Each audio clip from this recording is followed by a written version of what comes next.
Shalom. Ya, kita melanjutkan pembacaan perjalanan rohani kita. Kita ini sedang menandai mencari perjalanan planet bumi ini dan langit ini sudah di derajat berapa untuk sampai kepada 360 ya, satu lingkaran itu ya. Jadi kita perlu untuk mengoreksi, meneliti. Firman Tuhan katakan, selidikilah dirimu. Kita harus menyelidiki diri kita ini sudah seperti apa dibandingkan dengan tongkat pengukur itu Yesus atau firman Tuhan. Jadi kita akan melanjutkan ini. Kita sudah ada di halaman 100 berapa ini, terhapus ini. Pembukaan rahasia kitab Wahyu mengenai pintu tirai ya. Jadi ya nanti setelah ini kita akan dituntun Roh Kudus untuk memberikan apa maunya Roh Kudus penjelasannya ya. Pintu tirai adalah berbicara tentang pintunya Allah. Oh, ini sudah ini.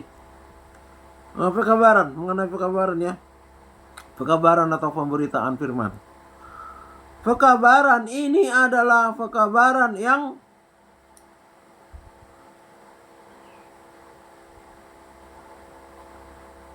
diwahyukan oleh Allah.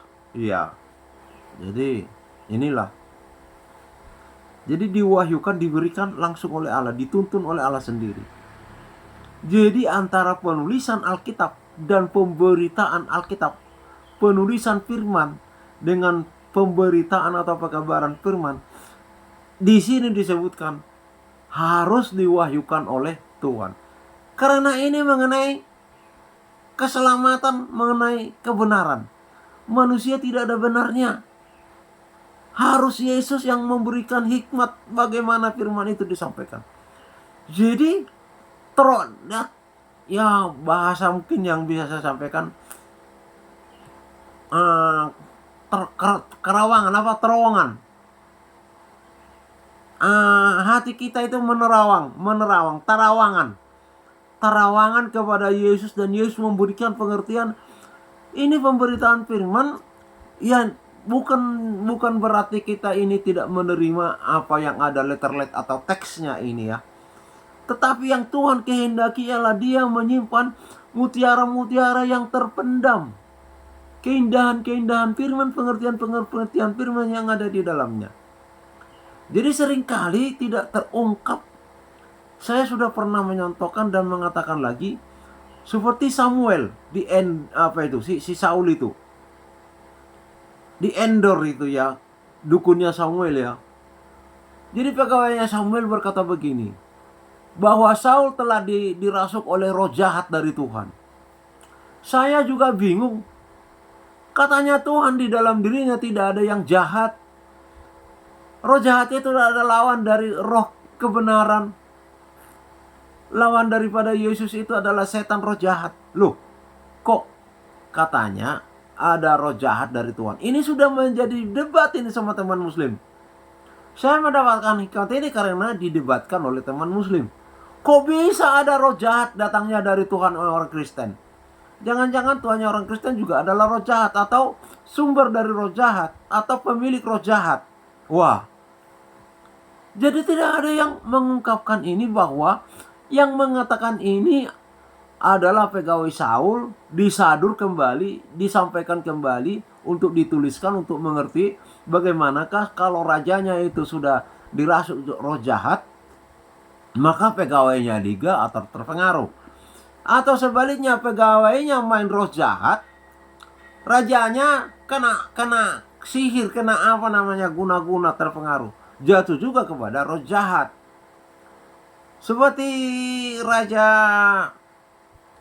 siapa tuh yang istrinya Isabel itu, Ahab. Oleh karena istrinya dari Mesir membawa dukun-dukun mantra-mantra, sehingga Imam-imam yang dia angkat itu menurut setan-setan dari Mesir. Itu ada 900. Mereka sebutkan itu nabi gunung, nabi hutan. Itu digaji sama makan minum seperjamuan dengan Raja Ahab. Sementara nabinya Tuhan Yesus seperti Elia dikejar-kejar mau dibunuh. Selalu bertentangan, selalu itu nabi-nabinya Raja Ahab itu sama Isabel itu bertentangan dengan Nabi Elia. Nggak ada pasnya. Jadi Nabi Elia itu sangat dibenci oleh Raja Ahab dengan istrinya Isabel. Tapi perkataan-perkataan daripada nabinya Tuhan itu Elia selalu tergenapi. Nah itu karena Elia lah yang dibenci, yang membuat gara-gara. Nah itu terjadilah pengujian di apa itu, di gunung mana itu, sungai Krik ya. Ya kalau memang Anda yang benar, silakan kita uji sekarang. Anda bikin korbannya karena mereka juga bikin korban kepada setan. Elia bikin korban kepada Tuhan. Ayo, kalau memang Anda yang benar, saya akan mundur. Ya berani, ya sudah saya dibunuh silakan. Tapi sebaliknya, mau? Oke. Mereka yakin ya toh, karena menang suara. Jadi menang suara ini bisa jahat. Bersepakat dengan kemufakatan jahat. Ini tidak selamanya suara terbanyak itu membawa barokah, tetapi bisa juga membawa mudarat. Bersepakat, bermufakat jahat. Orang banyak, wah bahaya. Jadi makanya ditoto kalau pemilu itu, untuk memilih presiden itu supaya bermufakat di dalam yang barokah. Ya, memimpin negara ini siapa daripada ribut ya toh. Nah itu. Nah, jadi ya seperti itulah pegawainya Saul. Jadi yang mengatakan bahwa turunlah roh jahat dari Tuhan adalah pegawainya Saul.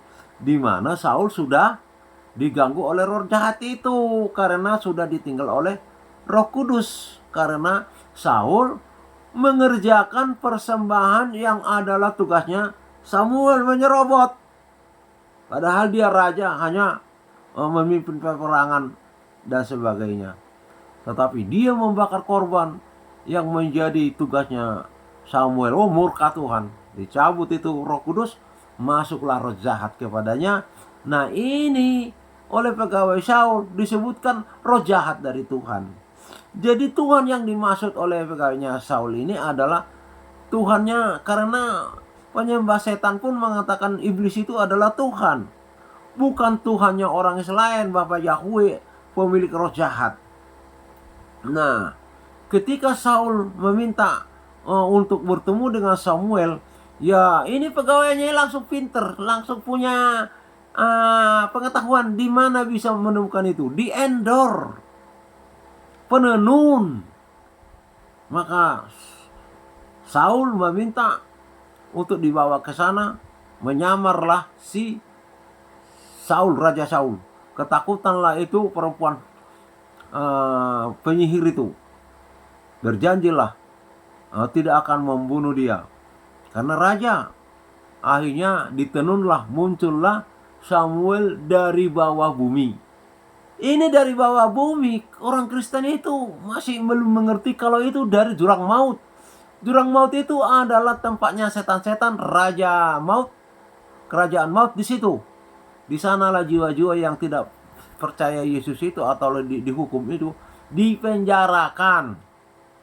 Udah banyak sekarang orang ke neraka itu bertemu dengan orang-orang yang sudah meninggal. Bahkan sudah bolak-balik diberitakan ada orang yang bertemu dengan Nabi Muhammad, tapi tidak ada reaksi dari teman-teman Muslim.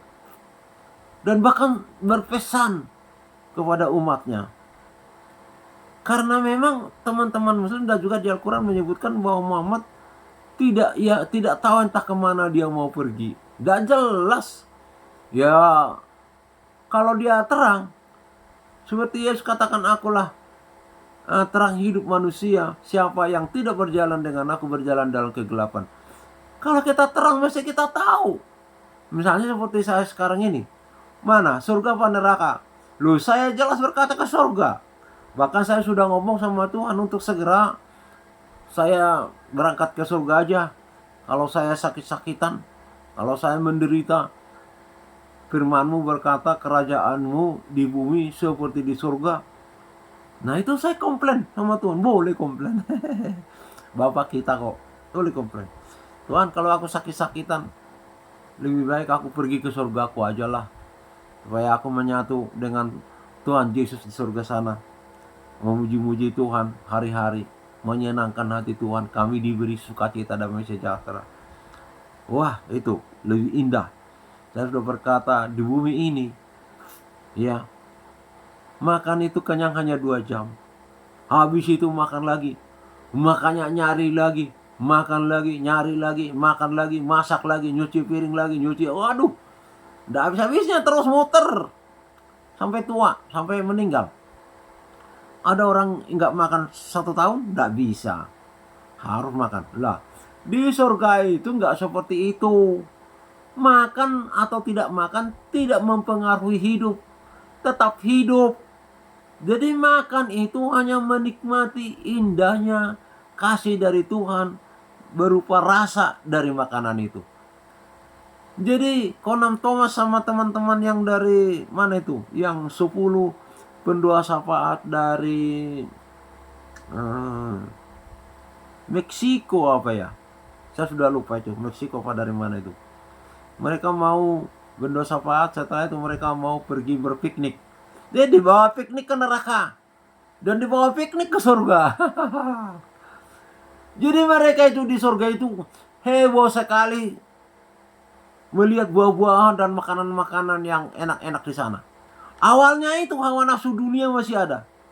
Setelah beberapa lama, ya nggak makan itu nggak apa-apa itu. Jadi saya itu menafsirkan rasa makanan kita makan nikmati itu akan menjadi nikmat yang kita rasakan sampai kepada makanan yang lain berikutnya. Artinya berapa tahun kita tidak makan, ya itu rasa itu enak terus itu. Ya misalnya babi panggang karo ya, harum ya, gimana ya. Wah itu terus rasanya kita. Nanti kita baru pindah lagi 2 tahun berikutnya baru makan rasanya sasang. Masakan sasang, babi sasang Batak Toba. Saya mempromosikan ya, Batak Toba. Nah itu kita rasakan lagi itu terus-terusan. Baru kita makan lagi nanti duren. Duren itu terus saja. Jadi kalau kita tidak makan apa-apa pun ya itu rasa itu ada terus. Nah, jadi bukan soal akan mati dan hidup kalau tidak makan atau makan di surga, tapi menikmati rasa kasih yang ada di makanan itu. Saya sudah pernah katakan, apa sih yang maksud Tuhan mengapa banyak rasa yang ada diadakan di bumi ini? Rasa pisang, rasa jeruk, rasa melon, rasa semangka, rasa mangga, rasa kuini, apalagi banyak sekali rasa. Nah, saya itu mendapatkan hikmah bahwa kasih Tuhan itu berbeda-beda berdasarkan rasa itu. Beda kan ya? Pengen juga makan rasa duren. Itu kasih Tuhan harum rasa duren. Kita makan mangga, mangga gadung lah, manis. Kasih Tuhan rasa mangga gadung. Makanya disebutkan kalau kasih Yesus itu dituliskan, tidak cukup tintanya lautan, tidak cukup langitnya itu perkamennya atau kertasnya, tidak cukup manusia yang ada sekarang di bumi ini penulisnya, tidak cukup semua ranting-ranting itu menjadi penanya. Kata teman saya Pak Beni, wah terlalu dibesar-besarkan. Hiperbola. Loh, saya ceritakan itu, makanya saya dapat hikmat itu. Coba bawang, rasa kasih Tuhan dalam bawang rasanya seperti apa, ditulisi. Bawang akarnya seperti ini, bijinya seperti ini, rasanya pedas, bawang merah dulu ya.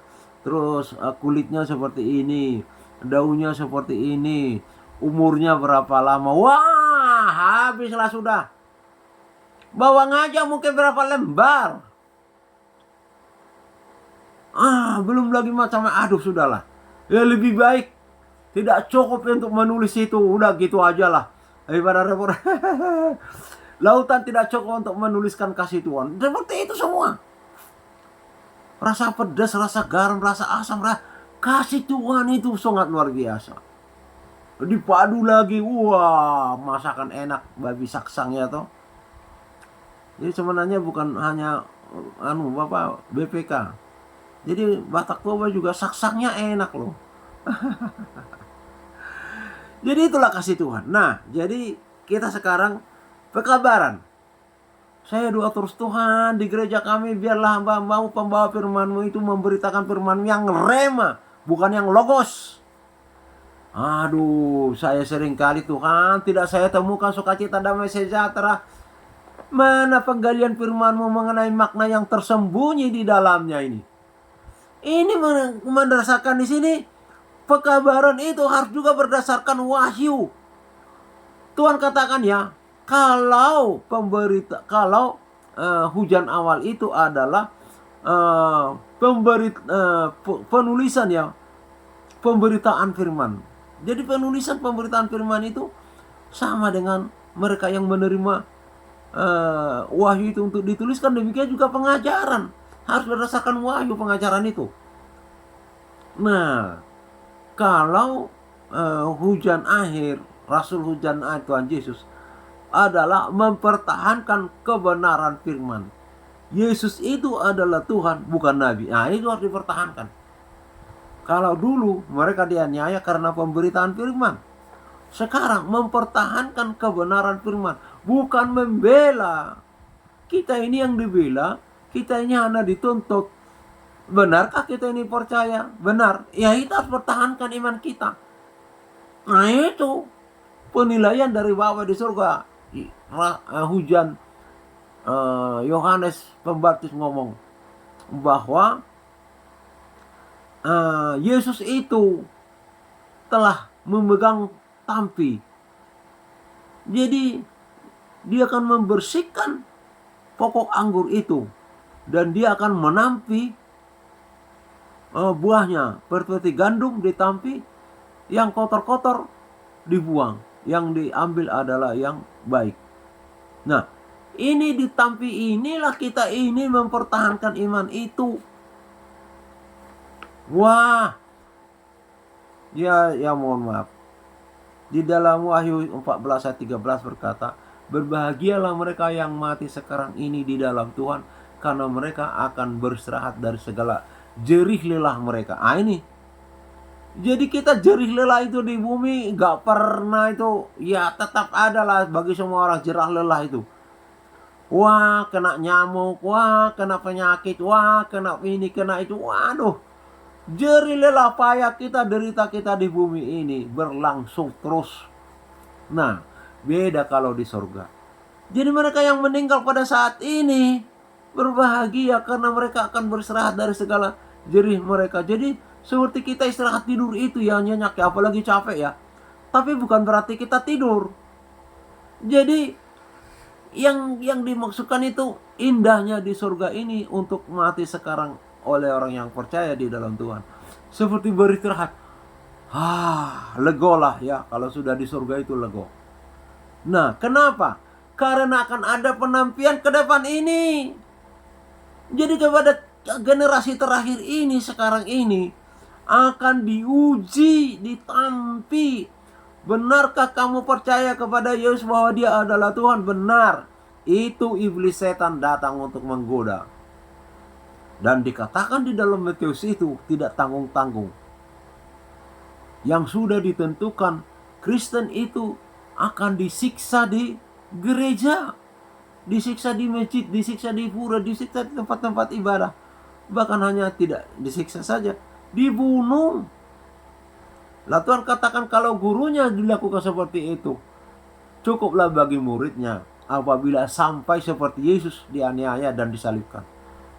Tapi cukuplah. Artinya puncaknya hanya seperti itu. Lah kalau Yesus bisa melewati semuanya itu, jadi kita nggak usah perlu takut. Karena yang membuat kita itu merasa ngeri, takut segala macam, karena ada roh maut di dalam kita. Kalau Yesus yang ada dalam kita, roh maut tidak ada ketakutan. Dan itu menjadi tolok ukur atau tongkat pengukur.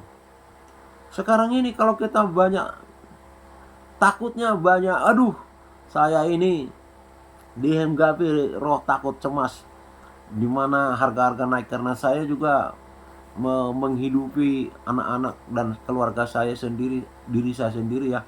Belanja ke pasar, aduh naik ini, naik itu, naik ini, naik beras, aduh ada rasa khawatir juga ya. Tapi di satu sisi Tuhan mau mengajar dunia ini, karena duitnya dipakai untuk bohir-bohir itu, untuk teroris. Wah, dipakai untuk berhala-berhala yang lainnya segala macam. Akhirnya dibuatkan perang. Iya, supaya menjadi kesusahan. Ya, saya dapat info di mana itu, di medsos. Menak mengatakan, mohon maaf, Masjid Istiqlal tidak melakukan korban. Iya, ya dari kacamata Kristen ya, itu kurban Idul Adha itu adalah korban untuk mereka yang naik haji, supaya hajinya lancar segala macam. Sementara itu sudah dikuliti, sudah dibongkar bahwa itu adalah berhala. Jadi korban ini adalah korban untuk berhala. Saya doa Tuhan biasanya di depan ini kadang-kadang memberikan ya korban ini. Saya doa Tuhan, tidak usahlah saya diberi, biarlah itu diberikan kepada mereka yang miskin-miskin, yang memang susah hidupnya. Puji Tuhan. Memang sekarang ini sudah langsung jauh menurun ya. Saya lihat dulu ada sampai sapi ya. Sekarang saya lihat hanya kambing aja. Iya, ya biasa, gitu udah rame, sementara itu hilang. Ya seperti itu memang ada di dunia ini, tidak kekal. Nah, jadi kita sudah banyak penjelasan ya, bahwa kekabaran itu harus diwahyukan. Jadi teman-teman dan kita semua ini kalau memberitakan firman itu, kita harus minta Tuhan tolong wahyukan pengertian firman ini. Ya memang kita harus gumuli memang ya. Apalagi mereka spesialis ya pemberitaan firman. Itu ada Roh Kudus yang memberikan penerangan apa sih makna yang terkandung di dalam firman ini. Sama seperti tadi, bolak-balik diberitakan juga di gereja saya, di luar gereja saya, waktu saya juga KKR dan lain itu. Ini roh jahat dari Tuhan ini tetap sepertinya bahwa betul ada roh jahat dari Bapa Yahweh. Waduh, ngeri sekali ini.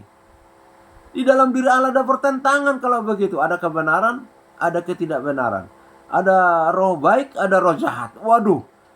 Isinya Alkitab akan terjadi seperti itu, pertentangan seperti di Al-Quran. Quran surah At-Taha 20:14 artinya, akulah Allah. Tiada Tuhan selain aku. Sembahlah aku, dirikanlah sholat untuk mengingat aku. An-Nahl 91. Aku Muhammad diperintah hanya menyembah Tuhannya orang Mekah. Sudah bertentangan sudah. Tiada Tuhan. Muhammad bilang Tuhannya orang Mekah. Nah ini seperti inilah kalau ada roh jahat dari Tuhan, roh kebenaran juga dari Tuhan akan bertentangan. Nah di dalam Alkitab ini teman-teman Muslim sudah coba semua hal-hal yang bertentangan. Darah Yesus berkuasa. Hal-hal yang bertentangan. Ya kita sudah bantah, kita sudah jawab. Tidak ada pertentangan di dalam Alkitab. Hanya seperti tadi, belum dibongkar makna yang sesungguhnya di dalam. Yaitu tadi, di dalam diri Allah itu ada roh jahat, ada roh benar. Ya kan pertentangan itu. Gelap dan terang ada. Waduh, bagaimana kita menjawabnya itu? Karena itu firman. Nah itu pegawai Saul yang ngomong bahwa roh jahat yang turun dari Tuhan merasuk Saul. Wah, ya itu salah satu contohnya ya. Nah ini jadi harus melalui wahyu. Di sini pekabaran akal-akal manusia tidak ada tempat lagi. Ini pemberitaan pintu ruang Maha Kudus. Itu menyangkut pengantin, pemberitaan pengantin. Jadi ya teman-teman Muslim, apalagi dari Kristen, ya tahu firman. Dia kutip gereja pengantin, berarti Allah itu juga kawin. Wah, ini repot. Yang kawin itu adalah manusia dan ciptaan menurut mereka. Kalau Allah itu tidak akan kawin. Nah ini repot ini. Jawab ini. Ini tidak bisa dipungkiri kalau Tuhan memang mengatakan ada gereja pengantin. Pengantin itu ya menikah. Ya, tidak bisa kita lari dari firman Tuhan. Saya jawab betul. Tetapi Allah Bapa Surgawi itu, Tritunggal itu, menikah bukan secara daging, tetapi menikah secara roh di awan-awan, bukan di sorga. Makanya menikahnya dulu, baru nanti pestanya di sorga. Itu kalau menurut penjelasan rahasia kitab Wahyu ini, tertulis di dalam Wahyu 1 dan 2, di mana disebutkan pengantin itu diselubungi. Diselubungi ya seperti apa ya? Kalau orang Batak itu dulu bilang seluban. Kalau di Indonesia sekarang ini ya seperti berkemah ya. Ya seperti pengantin di dalam rumah lah, di dalam kamar. Nah, di situ saat itulah terjadi hubungan suami istri secara roh. Secara badan perempuan-perempuan itu melahirkan anak seperti Yesus, bahkan lebih mulia daripada Yesus, karena Yesus itu Maria yang saleh ya. Tetapi yang ini hasil daripada turun-temurun darah Yesus sampai kepada perempuan-perempuan itu nanti pada umurnya 17 tahun ya, di malaikat Gabriel yang memberi tanda itu. Jadi seluruh bumi itu ada 144, 12 kali 12.000. 12 itu jumlah Israel, satu-satu dari sukunya Israel rohani, bukannya sekarang. Sekarang kan sudah membunuh Yesus, sudah nggak ada lagi anunya. Jadi nanti mereka dipanggil kedua kalinya pada kerajaan setan 3,5 tahun. Disitulah khusus mereka terakhir dipanggil. Jadi orang-orang yang bukan Israel sekarang harus segera menerima Yesus sebagai Tuhan dan Selamat. Habis ini tidak ada lagi perhatian dan pikiran kepada di luar Israel. Nanti kepada Israel. Turun lagi Musa dan Elia jadi manusia, hanya khusus kepada Israel. Tetapi tetap terkait juga kepada yang bukan Israel, yang mereka dengar-dengaran. Nah, gereja Sundal itu yang menyembah patung-patung itu, bahkan pemimpinnya bertobat sehingga dimusnahkan oleh Vicarious Fidei dari Katolik juga itu, karena temannya yang diangkat di sana, di ibu kotanya di Vatikan, dia menguasai, diberikan oleh si Lucifer yang masuk ke Vicarious Fidei perdagangan, budaya dan agama, sedangkan si Vicarious Fidei pemerintahan, ya polisi, TNI, Polrema, jago-jago semuanya lah.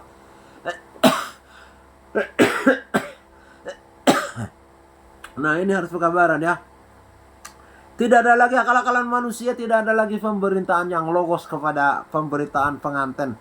Pemberitaan pintu ruang Maha Kudus ke depan. 12 Rasul Hujan Akhir. Cepat itu, tidak lama. Tepat, tidak tahu berapa tahun. Ya, hanya untuk pembersihan pengajaran dogma-dogma mengenai ya penyempurnaan pengantin. Jadi kalau sekarang kan pertobatan, macam-macam ya, pengajaran pokok-pokok iman katanya Rasul Paulus, baru yang lebih luas lagi. Kalau nanti itu tinggal penyempurnaan pengantin, perbaikan ajaran dogma-dogma dan puji-pujian yang berkenan. Kalau sekarang masih carut-marut. Ini saya terkesan sekali kepada Gus Dur. Coba perhatikan dia bicara. Ya, Kristen yang paling dekat dengan Tuhan, pengikut agama yang paling dekat dengan Tuhannya adalah Kristen. Karena mereka menyebut Bapa. Loh, lihat aja perkataan dia bilang Bapa. Ada rasa ya toh, rasa ada Bapa itu.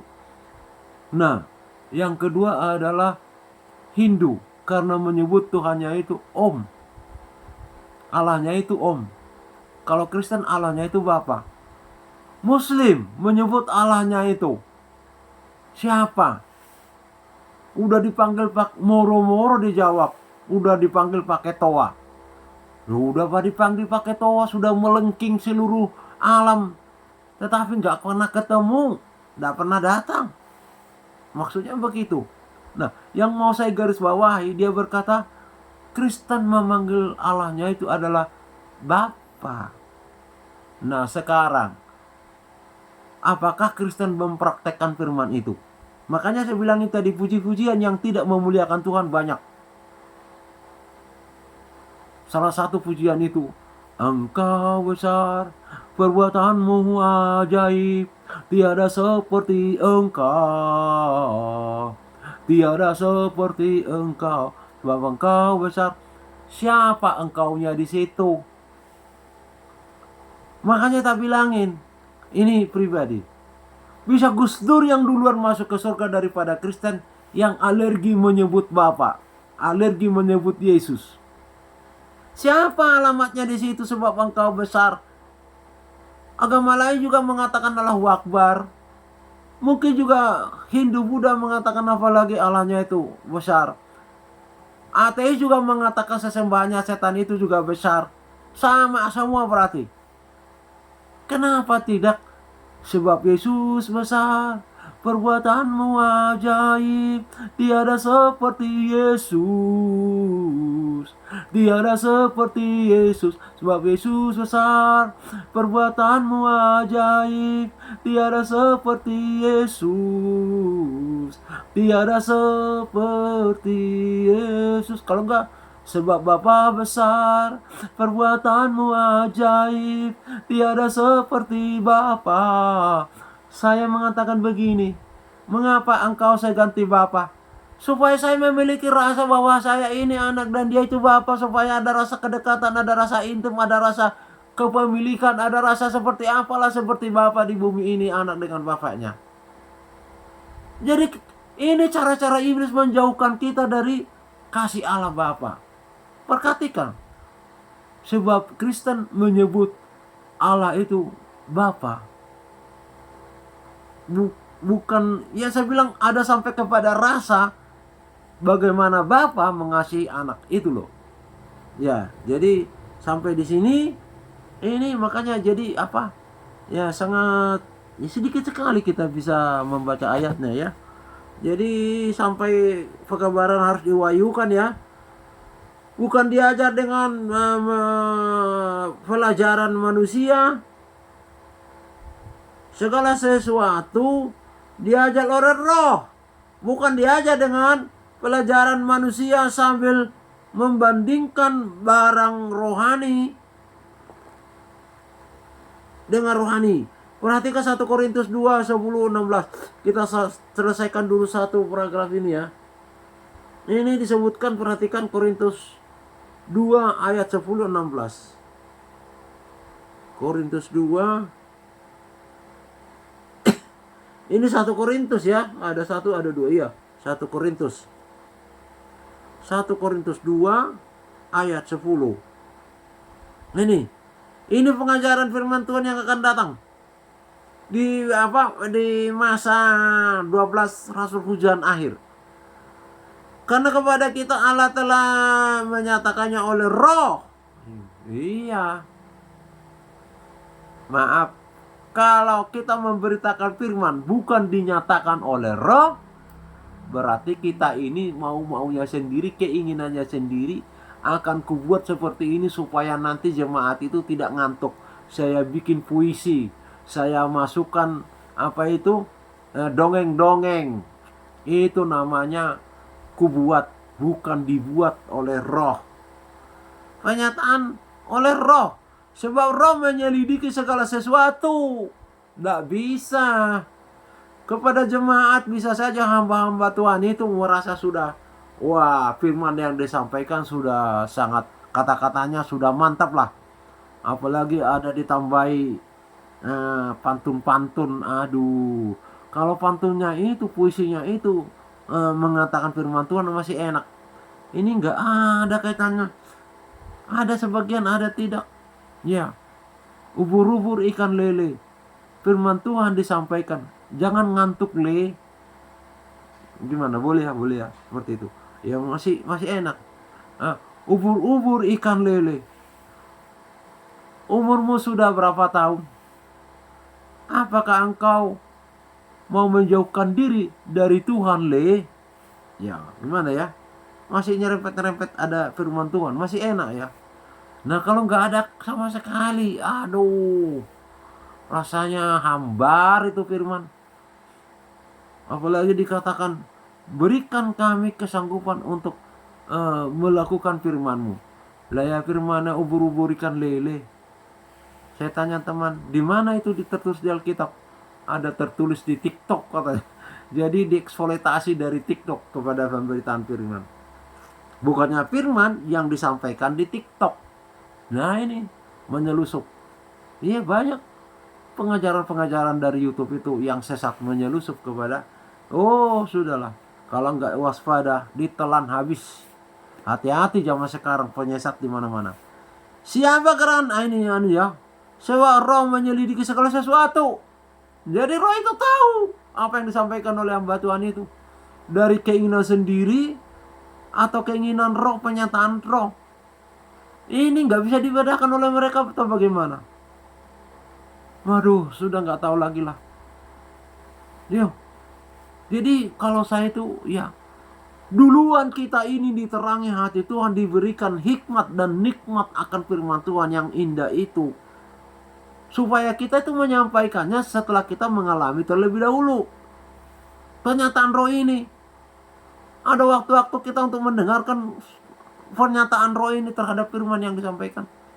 Karena terlalu banyak mungkin yang berkhotbah ya, seperti di gereja saya itu. Waduh, jadi sehingga, tapi enggak juga. Ini ada berapa mereka berkhotbah di gereja-gereja, satu saja pokok perikopnya.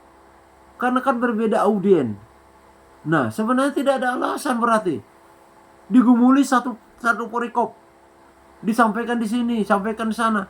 Bukan alasan karena sibuk ke sana kemari terus tidak ada waktu untuk menanti penyataan roh terhadap firman yang disampaikan itu. Nggak ada. Banyak waktu kok. Aduh, saya nggak tahu lah. Saya nggak ngerti lah. Saya itu, aduh Tuhan, saya ke gereja kok begini dapatnya. Padang di sana hamba Tuhan berkata-kata, apalagi pendengaran sudah kurang. Aduh, nggak paham saya Tuhan firman ini. Aduh, kurang kering korontang saya punya roh Tuhan. Makanya saya buka lagi itu Alkitab. Saya tanya Tuhan, ini penjelasannya, pengertian mutiara terpendamnya di dalamnya ini apa? Tuhan ungkap. Makanya terjadilah perbedaan. Ketahuan langsung. Benar apa tidak itu yang diungkapkan. Ya, terpujilah Bapa kita selamanya. Bukan aku yang hebat, tapi Tuhan kita Yesus yang hebat. Sebab roh menyelidiki segala sesuatu, bahkan hal-hal yang tersembunyi dalam diri Allah. Nah, ini pemberitaan roh kepada kita, kepada pemberita firman Tuhan. Apa yang tersembunyi di dalam diri Allah itu di firman itu. Itu Roh Kudus itu tahu apa yang tersembunyi di dalam firman itu. Lah kalau ini tetap terpendam, tidak digali-gali. Padahal makna itulah yang membuat umat itu dikuatkan, diberi sukacita, diberikan satu penghiburan, satu keindahan. Manis seperti madu dari sarang lebah, katanya Daud firman itu. Bagaimana teman-teman? Apakah pernah merasakan firman Tuhan manis seperti madu seperti yang dirasakan Raja Daud? Jika tidak pernah, berarti kita ini kering kerontang. Siapa gerangan di antara manusia yang tahu apa yang terdapat di dalam diri manusia ini? Yang tadi kepada diri Allah. Nah sekarang kepada diri manusia. Selain dari roh manusia sendiri yang ada di dalam dia, Demikian pula tidak ada orang yang tahu apa yang terdapat di dalam diri Allah selain daripada roh Allah. Ya, jadi yang tahu di dalam pengertian yang terdalam itu, yang ada di dalam firman Tuhan itu, yang tahu ada roh Allah. Ini kembali ke yang semula ya.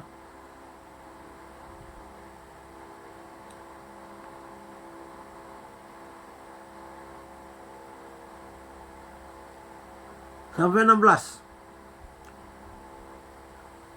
Kita tidak menerima. Ini yang menyelidiki roh kita ini. Makanya pernah tak bilang, ketika diberitakan terjadi selingkuh antara Gatot N dengan istri bawahannya segala macam, viral, dibantah oleh beliau, nggak ada yang berani melanjutkan. Ya, saya hanya ngomong, di dalam diri Anda ada roh, ada ruah. Coba renungkan dulu, karena perbuatan mesum itu tidak 1 detik, sampai berapa menit terekam itu. Tak bilangin. Coba periksa, kalau Anda membohongi diri Anda sendiri, apalagi orang lain, berarti Anda juga membohongi Tuhan Allah. Karena Tuhan Allah wakilnya adalah roh manusia itu. Makanya roh manusia itu mencatat segala sesuatu yang dilakukan oleh orang itu. Jadi orang untuk bisa menghapuskan segala mesum-mesum itu adalah dengan darah Yesus. Bukan korban, bukan kebaikan. Semua orang bisa melakukan kebaikan.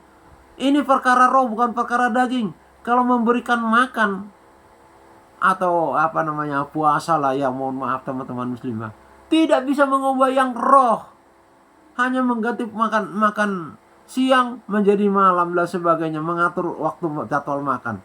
Sementara mesum yang dilakukan itu tercatat melekat di dalam roh orang itu. Makanya tak bilangin setelah saya sampaikan, udah tidak ada lagi komentarnya.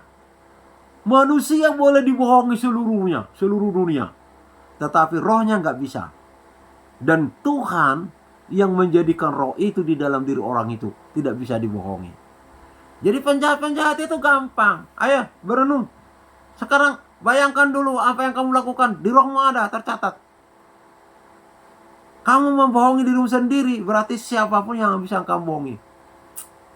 Yang jadi penyelidik perlu itu ya.